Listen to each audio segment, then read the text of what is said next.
Uyu munsi tuje kuganira n'abantu, nje kwibariza abakobwa maze iminsi mpura nabo muri iyi mihanda, batubaza ngo turibana dutahane, bano bakobwa n'iki baba bashaka ko dutahana? Ese wa muko nidutahana ntabwo uzanyishyuza?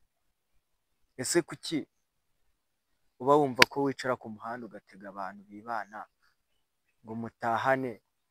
Ibyo bintu urumva bizakunda?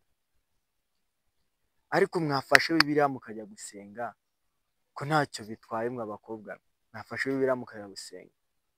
Hari ikindi kintu maze iminsi mbona kuri iyi mihanda, hari abajeni bafashe ibintu babigira intambara, niba ari ubukene buriho, niba ari iki ntabwo mbizi, ugasanga umujeni yambaye neza ariko ategera kuri gare imwe mu tuyira tujya kuri gare, abwira umuntu ati wafashije ko ngiye kuburara n'iki n'iki, ugasanga noneho ntabwo uhamusanze rimwe, uhamusanze kabiri. Ukibaza uyu mujeni bigenda bite? Ese niko kazi akora? Ese nta kindi kintu agira akora?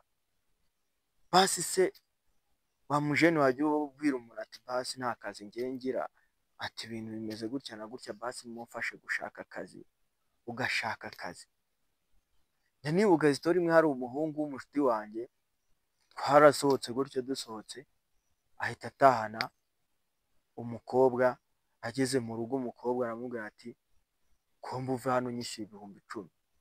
Ati bigenze uteze? Ati turaryamanye. Ukibaza ko wari umufashije umubwira ati ngwino nkwereka aho uryama, kandi umuhaye icyumba araryamye, ubu koko abihereyeho avuga ko muryamanye kubera iki?